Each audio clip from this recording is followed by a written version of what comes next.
Здравствуйте! Я очень ленивый садовод. Мои друзья-садоводы каждый день копошатся в саду. Мне же жутко лень. Вот так выглядит клумба ленивого садовода.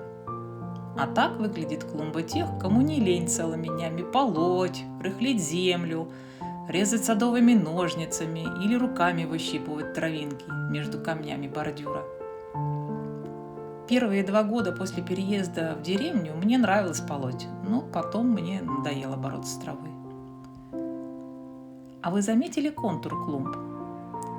Тогда мне казалось, что такие зигзаги – это красиво. Ну, во-первых, это очень непрактично. Ну, как вы будете косить?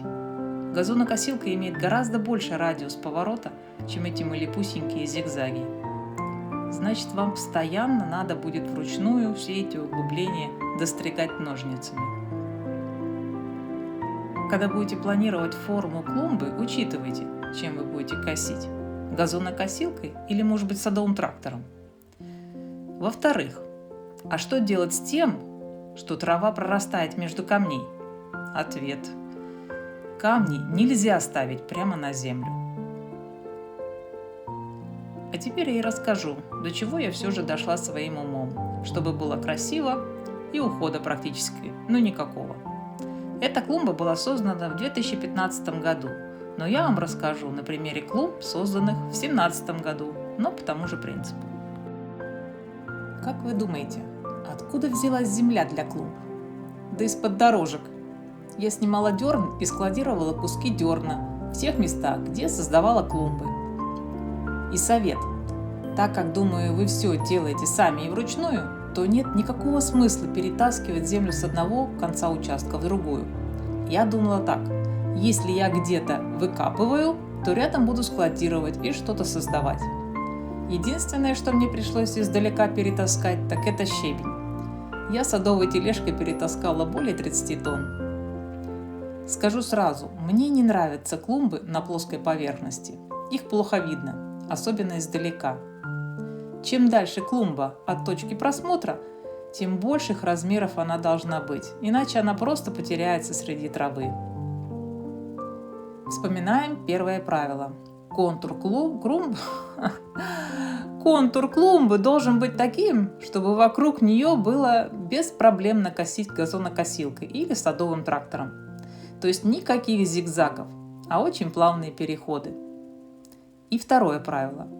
Вокруг клумбы создаем сантиметров 20 полоску, свободное от травы пространство. Это может быть щебень, как у меня, но край постепенно все же будет зарастать, и вам придется раз в год это чистить. Лучше всего использовать брусчатку. И косить удобно, и трава не прорастает. Правда, дорого. У меня это только в мечтах. Казалось бы, можно было эту полоску сделать глубиной всего 10 сантиметров. Но не тут-то было. У меня кроты. И они просто весь край вместе с щебенкой мне поднимут. Поэтому я заглубляла эту окантовку на 20-25 сантиметров. Под щебенкой и по краям геотекстиль. Вот если бы геотекстиля там не было, кроты и 30 сантиметров щебня перевернули бы. Уже проверено. Возвращаемся к нашим баранам. Так что на клумбе под геотекстилем? Да любая органика. Начиная с того же дерна и заканчивая травой, листьями, перепревшим навозом, сеном и так далее. А сверху небольшой слой земли, который я взяла из тех же дорожек, когда подравнивала дно после снятия дерна. Сверху все укрыло геотекстилем. И дно дорожек тоже. В моих полевых условиях я использовала на клумбах двойной слой, иначе трава все равно прорастет со временем. Расставила имеющиеся горшки с растениями, ходила со всех сторон и смотрела, как смотрится. Отходила к дому, в одну сторону, в другую сторону и издалека смотрела, нравится или нет. При необходимости передвигала и переставляла. Ну а если все устраивало, то под горшком геотекстиля делала разрезы, крест-накрест, и отгибала края. Сажала растения. Для роз я выкапывала ямку гораздо глубже и шире, добавляла туда специальной земли для роз. Отогнутые края геотекстиля вокруг хвойных и кустарников возвращала в исходное положение, чтобы трава не росла вокруг посадок. Опять же, с розами поступала иначе. Оставляла приствольный круг без геотекстиля, чтобы была возможность рыхлить и удобрения подсыпать. Мне очень нравятся камни на клумбах. На моем участке не было ни одного камешка. Все те камни, что вы видите, я привозила на легковой машине по чуть-чуть. Максимально большие те, которые могла поднять. Расставляла их как бы группами. А теперь самое приятное – подсыпать везде сосновой мульчи. Приятно потому, что сразу после этого клумба выглядит законченной. Если хотите, чтобы камни смотрелись так, будто они у вас там лежат уже тысячи лет, то нижняя часть их должна быть заглублена. Не ставьте камни прямо на мульчу, это будет смотреться неестественно. Если растений у вас мало, то не переживайте, клумбу вы создали и сможете в любое время досадить туда то, что приобретете позже. Я так и сделала. Спиреи посадила только на следующий год, розу еще позже. Теперь, что касается деревянного палисадника. Меня спрашивали, не сгниет ли он? Ну, когда-нибудь, конечно, сгниет. Но я делала так, чтобы дерево не соприкасалось напрямую с землей. Палисадник я устанавливала на геотекстиль и с обоих сторон подсыпала щебнем. Со стороны клумбы поверх еще сосновой мульчей.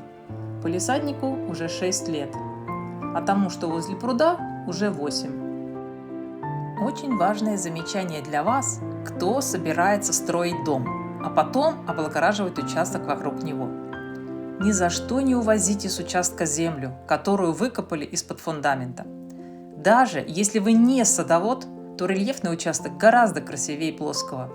Складируйте землю куда-нибудь в кучу и пусть стоит и ждет своей очереди. И не важно, какого она качества, для придания рельефа она точно подойдет. Ну а сверху можете привезти хорошей садовой земли потом. И да, если у вас на участке останется песок и щебень после строительства, то не надо его соскребать и тоже вывозить. Вот просто столкайте все в одно место, и получится у вас такая горка. Ее можно просто косить, а можно и альпийскую горку или рокарий создать. Или сделать основу под ручей или водопад.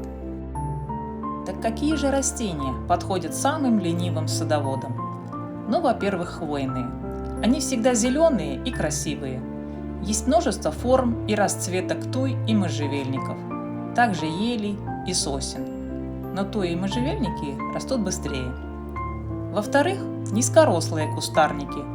Множество разноцветных сортов японских спирей и барбарисов. Я предпочитаю спиреи, потому что расцветка листьев очень разная и хорошо прижились они в моем саду. В общем-то, этим можете и ограничиться, но мне еще нравятся очитки с зеленой и красной листвой. С зеленой вы видели у меня, а с красной я посадила только осенью, и фоток еще нет.